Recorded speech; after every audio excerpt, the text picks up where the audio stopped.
नमस्कार, मैं हूं आपके साथ रेशु त्यागी। स्वागत है आप सभी का हमारे खास कार्यक्रम में। आज हम बात करेंगे बृजभूषण शरण सिंह की। उनके खिलाफ भले ही एफआईआर दर्ज हो गई हो, लेकिन उनकी गिरफ्तारी पर दांवपेच अभी जारी है। भारतीय कुश्ती महासंघ के अध्यक्ष बृजभूषण के खिलाफ दिल्ली में यौन शोषण के आरोप में एफआईआर दर्ज की गई है। उन पर 2 एफआईआर दर्ज हुई हैं। जंतर मंतर पर धरना दे रहे पहलवान गिरफ्तारी की मांग कर रहे हैं और विपक्ष ने इस्तीफे को लेकर दबाव डालना शुरू कर दिया है। इसी बीच शनिवार को बृजभूषण ने प्रेस कॉन्फ्रेंस की और खुद पर लगे आरोपों पर सफाई दी। उन्होंने कहा, मैं अपराधी बनकर इस्तीफा नहीं दूंगा। अपने खिलाफ दर्ज हुई एफआईआर पर उन्होंने कहा, मैं निर्दोष हूं और जांच में सहयोग करूंगा। बृजभूषण यूपी के कैसरगंज से सांसद हैं और उनका बीजेपी से पुराना नाता रहा है। बृजभूषण ने कहा कि जो आरोप लगाए हैं वो सारे बेबुनियाद हैं। उन्होंने कहा, मुझे जनता की वजह से पद मिला है। उन्होंने सवाल पूछा कि अखाड़े में एक ही परिवार क्यों है। ये खिलाड़ियों का धरना नहीं है, मैं तो बहाना हूं, निशाना कोई और है। सुप्रीम कोर्ट से ऊपर कोई नहीं है। उन्होंने कहा कि अगर इन पहलवानों के पुराने बयानों को सुनेंगे तो जनवरी में इन्होंने मांग की थी कि एफआईआर दर्ज की जाए। चलिए, इनकी मांग स्वीकार हो गई और अब एफआईआर भी हो गई। अब ये कहते हैं कि जेल के अंदर होना चाहिए, सारे पदों से इस्तीफा देना चाहिए। तो मुझे जो लोकसभा का पद मिला है वो विनेश फोगाट ने नहीं दिया, बल्कि जनता ने दिया है। एक बार नहीं बल्कि 6 बार दिया है। मुझे ही नहीं, मेरी पत्नी को भी दिया है। कुश्ती संघ का अध्यक्ष पद भी उन्होंने नहीं दिया है, चुनाव लड़कर जीता है। फिलहाल इस पूरे मामले में बीजेपी चुप्पी साधे हुए है। कहा जा रहा है कि इस चुप्पी के पीछे बीजेपी के कई मायने हैं। आने वाले समय में बीजेपी और बृजभूषण दोनों के लिए जरूरत का सौदा नजर आ रहा है। बृजभूषण न सिर्फ गोंडा बल्कि अयोध्या, श्रावस्ती, बाराबंकी समेत आसपास की लोकसभा सीटों में अपना दबदबा रखते हैं। क्षेत्रीय दबदबे के चलते बृजभूषण राजनीतिक तौर पर काफी मजबूत नजर आते हैं। तो इसी को लेकर आज हम चर्चा करेंगे और चर्चा करने के लिए फिलहाल पैनल में 3 खास मेहमान हमारे साथ जुड़ चुके हैं। सबसे पहले उनका परिचय आपसे कराते हैं। हमारे साथ बीजेपी के नेता पंकज त्यागी जुड़ चुके हैं। बहुत बहुत स्वागत है पंकज जी। हमारे साथ कांग्रेस के नेता जयकरण वर्मा भी जुड़ चुके हैं। आपका भी बहुत बहुत स्वागत। और अब से कुछ ही देर बाद हमारे साथ सुप्रीम कोर्ट के अधिवक्ता ऋषिपाल सिंह भी इस चर्चा में मौजूद होंगे। तो पहला सवाल यहाँ पर त्यागी जी आपसे ही है। खिलाड़ी कह रहे हैं कि उन्होंने 2021 में ही प्रधानमंत्री को सब कुछ बता दिया था, कार्रवाई का आश्वासन भी मिला था, उसके बावजूद उन्हें जंतर मंतर पर बैठना पड़ा। आप तो बेटियों और खिलाड़ियों दोनों को प्रोत्साहित करने की बात करते हैं, फिर ऐसी नौबत क्यों आई? देखिए, मैं सबसे पहले तो मैं ये कहूंगा कि अगर किसी भी बच्ची के साथ या किसी के भी साथ अगर ऐसा हुआ है तो वो दुखद बात है। लेकिन इसके साथ साथ मैं ये भी कहूंगा कि ये एक जांच का विषय है जिसमें जांच होनी चाहिए और हम भी इसकी बात समर्थन करते हैं कि जांच होनी चाहिए। जांच के बाद जो फैसला निकले, अब जैसे सुप्रीम कोर्ट ने कहा है कि उनके खिलाफ एफआईआर दर्ज हो, बिल्कुल हुई है और होगी भी। लेकिन देखिए, किसी भी चीज का निचोड़ या किसी भी चीज का तब निकलता है जब आप कमेटी जो बनती है वो उसकी जांच करती है, उसके बाद कोई भी तथ्य सामने आता है। अच्छा, ठीक है। अभी आप जांच को लेकर यहाँ पर बात कर रहे हैं पंकज त्यागी जी, ये बताइए क्योंकि अब तो ये भी कहा जाने लगा है कि जब अपनी पॉलिसी और पॉलिटिक्स में से एक चुनना होता है तो बीजेपी पॉलिटिक्स चुनती है। सही गलत का फैसला तो जांच के बाद होगा, यह फैसला अदालत करेगी। लेकिन जांच की प्रक्रिया तो आप शुरू करा सकते थे, उसके लिए भी खिलाड़ियों को कोर्ट जाना पड़ा। नहीं, मैंने क्या कहा, सुप्रीम कोर्ट ने तो आदेश दिए हैं, साथ में हम भी कह रहे हैं इस बात की कि जांच हो, जांच के बाद कोई निष्कर्ष निकलता है, बिल्कुल अगर ये दोषी पाए जाते हैं तो इनको जेल जाना पड़ेगा और सांसद से भी हटना पड़ेगा। लेकिन बात में फिर से वही दोहरा रही हूँ कि इतना सब कुछ हुआ, खिलाड़ियों को सुप्रीम कोर्ट जाना पड़ा, आप लोगों ने पहल क्यों नहीं की? सुनिए, देखिए, अब किसी को कहाँ जाना पड़ा, अपनी इच्छा से कोई किसी को नहीं रोक सकता, प्रजातंत्र है। वो सुप्रीम कोर्ट गए, सुप्रीम कोर्ट ने ऑर्डर किया कि वो एफआईआर दर्ज हो। हमने कोई उसमें जब सुनवाई नहीं हुई, उन्होंने इतनी गुहार लगाई, पुलिस के पास भी गए, उसके बाद भी एफआईआर दर्ज नहीं की गई, सिर्फ आश्वासन पर आश्वासन मिला, उसके अलावा कुछ नहीं हुआ, तो कोई विकल्प नहीं बचा ना, इसलिए खिलाड़ियों को सुप्रीम कोर्ट जाना पड़ा। शिशु जी देखिए, कई बार बहुत सी चीजें ऐसी होती हैं, उनके पीछे कौन गेम खेल रहा है, कौन सी पार्टी गेम खेल रही है। हमने सुप्रीम कोर्ट के आदेश को हमने स्वीकारा है, हमने उनको स्वीकारा है, हमने एफआईआर दर्ज हुई, हमने उसकी खिलाफत नहीं करी। मैंने क्या कहा, अब जांच बैठी, जांच के बाद जो सामने ठीक है, जयकरण जी से प्रतिक्रिया ले लेते हैं पहले। जयकरण जी। नहीं, देखे, हमारे देश के प्रधानमंत्री माननीय मोदी जी और उनकी बेटियां और देश के लिए मेडल लाने वाली खिलाड़ी आज धरने पर हैं। ये दुख के साथ कहना पड़ता है कि जब यही बेटियां, यही खिलाड़ी हमारे देश के लिए मेडल लाते हैं, तिरंगे को सम्मान देते हैं, ऊंचा करते हैं, तो हमारे देश के प्रधानमंत्री माननीय मोदी जी भी सारे टीवी चैनल और सारे कैमरा अपने सामने लगा करके चाय पीने का काम करते हैं, फोटो खिंचवाने का काम करते हैं और उनकी रक्षा का वादा भी करने का काम करते हैं। लेकिन आज वही बहादुर बेटियां, वही हमारी बहनें आज सड़कों पर धरने पर हैं, आंदोलन पर हैं और उनकी सुनवाई माननीय मोदी जी तक नहीं पहुंच रही है, उनको खबर तक नहीं मिल रही है कि जिन बेटियों ने देश का नाम रोशन करने का काम किया, जिन बेटियों का आपने आश्वासन दिया सुरक्षा का, आज ऐसी बेटियां जो देश ही नहीं पूरे विदेश में जिनका नाम होता है, जो हमारे देश के लिए गौरव है, आज वही गौरव सड़कों पर बैठने को मजबूर है। तो इस देश में अगर जो दोहरा कानून व्यवस्था है, तो माननीय मोदी जी, जब इतनी बड़ी हस्तियां आज एफआईआर के लिए सुप्रीम कोर्ट जाना पड़ता है, सुप्रीम कोर्ट के कहने पर एफआईआर लिखी जाती है, तो आम बेटियों के लिए, आम जनमानस के लिए, आम हिंदुस्तानियों के लिए पंकज त्यागी जी, आप लोग कहते हैं बेटी बचाओ और बेटी पढ़ाओ, तो क्या ये बेटी बचाओ बेटी पढ़ाओ का जो नारा है वो सिर्फ नारे तक सीमित है? नो, बिल्कुल भी नहीं है। हम आज भी अपनी इन बच्चियों के साथ हैं, लेकिन मैंने जैसे पहले कहा कि जांच का विषय। सर, अगर आप साथ होते तो धरने पर नहीं बैठना पड़ता ना उन बच्चियों को, वो देश का गौरव है, देश की खिलाड़ी हैं, कितने मेडल लेकर आई हैं वो, क्यों उनको सुप्रीम कोर्ट जाना पड़ा? शिशु जी, मैं जो भाई बोल रहे थे कि मोदी जी उनको प्रोत्साहन करते हैं, फोटो खिंचवाते हैं, फोटो ये करवाते हैं, अभी आप आगे आगे देखिए क्या होता है। जब जांच बैठेगी, इनके पीछे कौन है ये पता चलेगा, और अगर सच में ऐसा हुआ है बच्चियों के साथ तो ब्रिजभूषण सिंह को भी पता चलेगा, सबको पता चलेगा, सबका रिपोर्ट आएगी। आप बेफिक्र रहे इस बात से, हम ऐसा। चलिए ठीक है, हमारे साथ सुप्रीम कोर्ट के अधिवक्ता ऋषिपाल सिंह भी जुड़ चुके हैं। सर, बहुत बहुत स्वागत है आपका। सर, ब्रिजभूषण के खिलाफ जो केस दर्ज हुए हैं उसमें गिरफ्तारी के क्या कुछ नियम हैं, सबसे पहले आपसे ये जानना चाहेंगे। देखिए निशु, जैसे अभी तक जानकारी मिली कि 2 एफआईआर उनके खिलाफ दर्ज हुई है। एक एफआईआर जो है सेक्सुअल असॉल्ट की है और दूसरी एफआईआर जो है पॉक्सो एक्ट के अंदर है। पॉक्सो एक्ट के जितने प्रोविजन होते हैं सारे प्रोविजन नॉन बेलेबल होते हैं।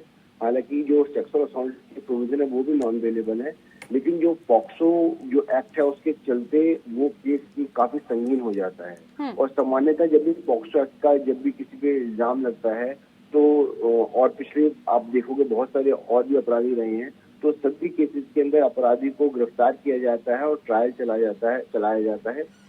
इस केस के अंदर हम बात करते हैं तो जो भी, चाहे वो खिलाड़ी हैं, खिलाड़ी महिला है, एक आम नागरिक है, महिला अगर मान लीजिए किसी शिकायत को, कहते आपने अपने इंट्रोडक्शन में सवाल पहले बिल्कुल सही कहा, अगर ये एफआईआर कोई व्यक्ति कोई या कोई महिला करा रही है और एफआईआर दर्ज हो जाती, जांच चालू हो जाती, तो आज इनको इतना आगे सुप्रीम कोर्ट जाना या सड़कों बैठने में कोई बात नहीं होती।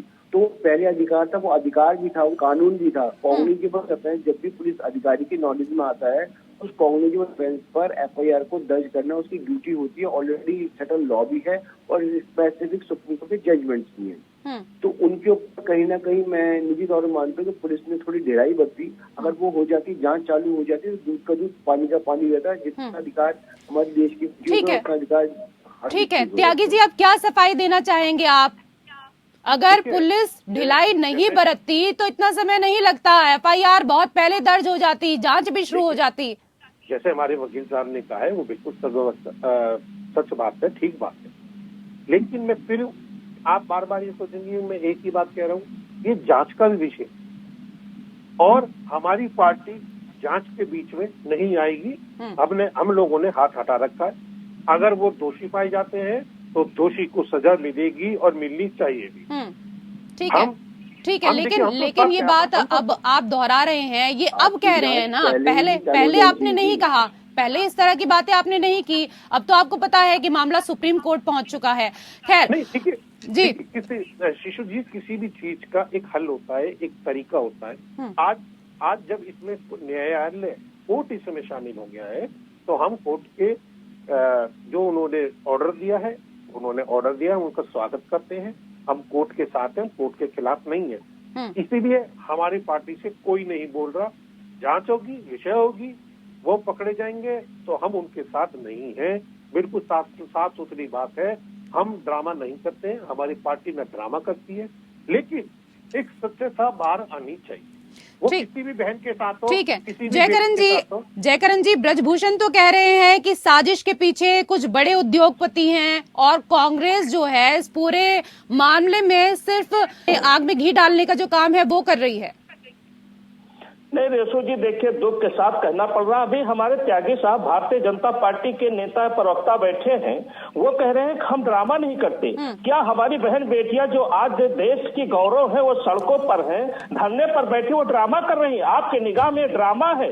आप बार बार कहते हैं जांच का विषय। अरे जब सारी जांच एजेंसियां आपकी है, आपके पास सारी जांच एजेंसियां है, तो आपका डर कैसा, आपको भय कैसा लगता है? आप जांच करिए ना, आज पद से इस्तीफा दीजिए ना, आप पद से इस्तीफा करके जांच कराइए ना। आप क्यों डरते हो इस बात से? आप ड्रामे करने की बात करते हो। अगर जो देश की बेटी धरने पर बैठी है, आज मोदी जी को इसके कानों में जो नहीं लगता उसकी बात सुनाई नहीं पड़ती, आप ड्रामा करने की बात करते हो। कैसा मजाक आप हमारे देश की बहन बेटियों के साथ करना चाहते हो? बहन बेटी अपनी इज्जत आबरू के लिए सड़कों पर आंदोलन को उतारू होती है, आप उसको ड्रामा करते हो। एफआईआर करने की आपको हिम्मत नहीं है, डरते हो।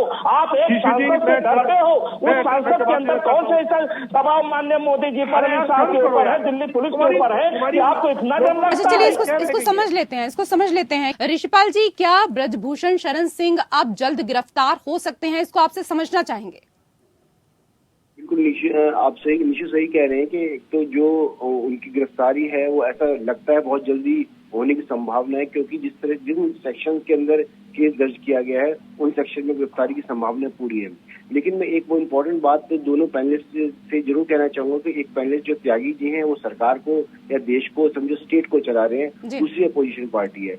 इशू अभी भी हमारे देश में क्या है कि एफआईआर का होना अपने आप में बहुत ही इंपॉर्टेंट विषय है कि एफआईआर हो गई तो बहुत कुछ हो गया। एफआईआर की फर्स्ट इन्फॉर्मेशन रिपोर्ट होती है कि आपने रिपोर्ट कर दी, अब जांच आने दीजिए। अगर मान लीजिए जांच आती है और जांच के बाद ये साबित होता है कि शिकायतकर्ता सही था या ये साबित होता है शिकायतकर्ता गलत था, तो भी जहां पर एक जो हमारे रेसलर हैं उनकी मतलब अस्मिता दांव पर लगी हुई है, तो दूसरी तरफ जो भी एक व्यक्ति है, जो भी एक मान लीजिए नागरिक है या सांसद है, उसकी अपनी जो है इज्जत वो भी दांव पे लगी है। तो ऐसी स्थिति में स्टेट की जरूरत है कि इन्वेस्टिगेशन को एक्सपेडाइट करे और बहुत जल्दी उस इन्वेस्टिगेशन को सामने लेके आए, सच का जो सच है वो सामने लेके आए। ये जितना डिले होता है, ये जो सबसे इम्पोर्टेंट बात हम कहते हैं, जैसे त्यागी जी ने कहा जब कोर्ट ने कह दिया है तो हम कुछ नहीं करेंगे, हम कोर्ट के विपरीत नहीं है। आप कोर्ट के विपरीत हो भी नहीं सकते सर, ये ऑलरेडी सेटल्ड लॉ है कि कॉग्निजेबल ऑफेंस जब कोई व्यक्ति कहता है तो उसमें एफआईआर दर्ज होती है। ये आपकी गलती इस पॉइंट पे कि आपने एफआईआर दर्ज करने में टाइम लगा दिया, ये पहले हो जानी चाहिए। और ये आज जो हम बैठे हैं ये जांच, आज तो जांच हो जानी चाहिए अब तक कंप्लीट,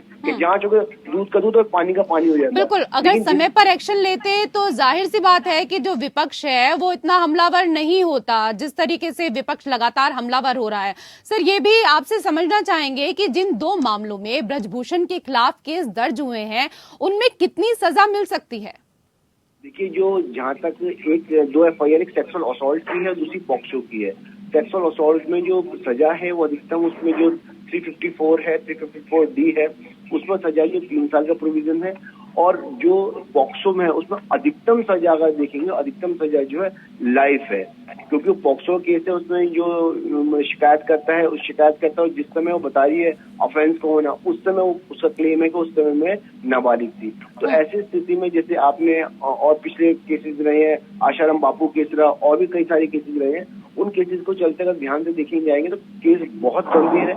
और जो क्या नाम है हमारे सिंह साहब जिनके केस चल रहा है, वो उनके लिए इस चीज को जवाब देना ये अपने आप में वो कोई आसान नहीं है। लेकिन सबसे इम्पोर्टेंट है, अगर त्यागी जी कहते हैं वो स्टेट में है, अगर वो सरकार है तो आपकी जिम्मेदारी कि आप कितनी जल्दी तफ्तीश को कंप्लीट करते हो।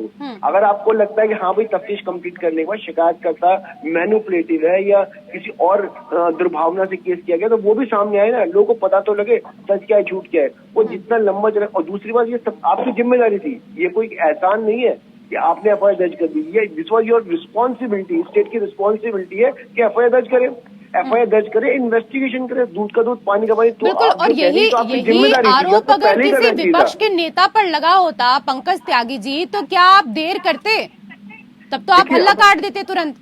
देखिए मैंने अभी आपसे क्या कहा है कि जैसे वकील साहब ने कहा है कि जांच होनी चाहिए, जांच बिल्कुल होनी चाहिए, और दूध का दूध पानी का पानी होना चाहिए। और ये अगर दोषी पाए जाते हैं सांसद जी, तो जैसे वकील साहब ने कहा कि उतने साल की सजा मिलनी भी चाहिए, हम इस बात से नकारते नहीं है। ये जरूर है कि जांच में थोड़ी देर हो गई है, वो हम मानते हैं, लेकिन हम आज भी इन बच्चियों के साथ हैं। सर थोड़ी देर हो गई है, 2021 से ये बच्चियां परेशान हैं, थोड़ी देर इसको आप कहेंगे? 2023 चल रहा है। देखिए मैंने क्या कहा कि बीच में कहाँ थे सब लोग, कहाँ पर थे? आज तो कांग्रेस पार्टी की आज क्या नाम है प्रियंका गांधी जी वहां पहुंच जाती हैं। प्रियंका गांधी जी ने कितना नक्सलवादी जो बेचारे नक्सलवादियों के उसमें शहीद हुए, एक भी कमेंट्स बोला? जब हाथरस केस हुआ, अरे वो बेटी है, एक बेटी के दर्द को वो नहीं समझेंगी क्या? वो एक बेटी है, क्यों नहीं जाएंगी? देश की हर बेटी जाएगी। अगर बेटी के साथ कोई दिक्कत है तो देश की हर बेटी खड़ी होगी, बेटी घर खड़ी होगी। मैं ये कह रहा हूँ कि क्या और विषयों में भी प्रियंका गांधी आगे आती हैं? हाथरस का दोनों बहन भाई गाड़ी में बैठ के पूरी वीडियो है हंस रहे हैं। और ये कांग्रेसी जो है, ये इन्होंने 70 साल राज किया है, इन्होंने देश का नाश किया है। और आज भी मैं आपको बता देता हूँ, त्यागी जी आपकी बात हो गई, 70 साल बात करिए, आज वर्तमान दौर में जो दुर्दशा आप पंकज जी अब की बात करिए ना, अब की बात करिए। और 70 सालों में क्या कांग्रेस ने कुछ किया ही नहीं है? हो गई त्यागी जी, अब आप अपना भाषण बंद कर दीजिए, हो गई आपकी 70 साल में चले गए आप। जांच होगी, उसके अंदर अगर ब्रिजभूषण सिंह दोषी पाए जाते हैं, चुप कराइए। वो तो हम लगातार सुन ही रहे हैं, वो तो लगातार सुन ही रहे हैं ना। लेकिन आप इस तरीके से आरोप नहीं लगा सकते ना। अगर प्रियंका गांधी जा रही हैं, आतिशी जा रही हैं, तो वो देश की बेटियां हैं, वो बेटियों के दर्द में अगर जा रही हैं तो आपको क्या दिक्कत है? आपने तो बेटियों के दर्द को समझा नहीं ना। क्यों हम क्यों नहीं समझे? मैंने तो सबसे पहले कहा कि हम उनके साथ पड़े। सिर्फ कह रहे हैं ना, किया क्या? 2021 से क्या कर रहे हैं त्यागी जी आप? जयकरण जी हम ठीक है, सुन लीजिए सर, सुन लीजिए त्यागी जी, सुन लीजिए। छोड़ दीजिए, अब आपके पास कुछ है नहीं त्यागी जी, आपके पास कुछ है नहीं, अनाप शनाप मत बयान दीजिए। देखिए रेशो जी, आज जिस प्रकार से भारतीय जनता पार्टी के लोगों को ये खल रहा है कि माननीय प्रियंका गांधी जी धरने पर बैठी बेटी पार्टी में। पंकज जी आपको इतना टाइम दिया ना बोलने के लिए, सुन लीजिए। जयकरण जी की भी सुन लीजिए, वो क्या कह रहे हैं। रेशो जी देखिए, भाजपा को एक बहुत बड़ी दिक्कत है कि बहन बेटियों के दुख दर्द को न बचा सकते हैं, न बांट सकते हैं, न उनके साथ रह सकते हैं। आज माननीय प्रियंका गांधी जी ने हम बहादुर बेटियों के साथ, खिलाड़ियों के साथ, देश का जो गौरव है उनके साथ बैठकर दुख दर्द उनको शामिल होने का काम किया। तो इन भाजपा प्रवक्ताओं को पेट में दर्द होता है, वो इसलिए दर्द होता है, हाथरस की बात करते हैं। इनको शायद इतना विज्ञान नहीं भाजपा के प्रवक्ता को कि हाथरस में हमारी नेता माननीय प्रियंका गांधी और राहुल गांधी मोदी ने जिस प्रकार से उन पीड़ित परिवारों का साथ देने का काम किया था, जिसके साथ आपने अन्याय करने का काम किया सर, था, बेटियों की तकलीफ, बेटियों के दर्द को समझिए। इस मामले में राजनीति मत करिए, राजनीति मत करिए। जितनी राजनीति आप लोग कर चुके हैं काफी हो गई है। जलाने का काम किया था, उसके लिए माननीय प्रियंका गांधी जी उनके द्वार। ये आम बेटियां नहीं है, ये आम बेटियां नहीं है, देश का गौरव है, देश की खिलाड़ी है, जिन पर पूरा विश्व नाज करता है। आप उनके ऊपर राजनीति कर रहे हैं सर। शिशु जी सुनिए, हम आम बेटियों के साथ, ये तो है ही, हम आम बेटियों की भी बात कर रहे हैं। हम हर एक बेटी के साथ हैं, हर एक बहन के साथ हैं, हर एक माँ के साथ। सर, अगर आप बेटियों के साथ होते तो बेटियों को धरने पर नहीं बैठना पड़ता, ऐसे आंसू नहीं बहाने पड़ते उनको। आज आप चलिए, मेरे पास समय का अभाव है। बहुत बहुत शुक्रिया आप सभी मेहमानों का हमारे साथ इस चर्चा में जुड़ने के लिए, और इसी के साथ इस खास पेशकश में मेरे साथ इतना ही। नमस्कार।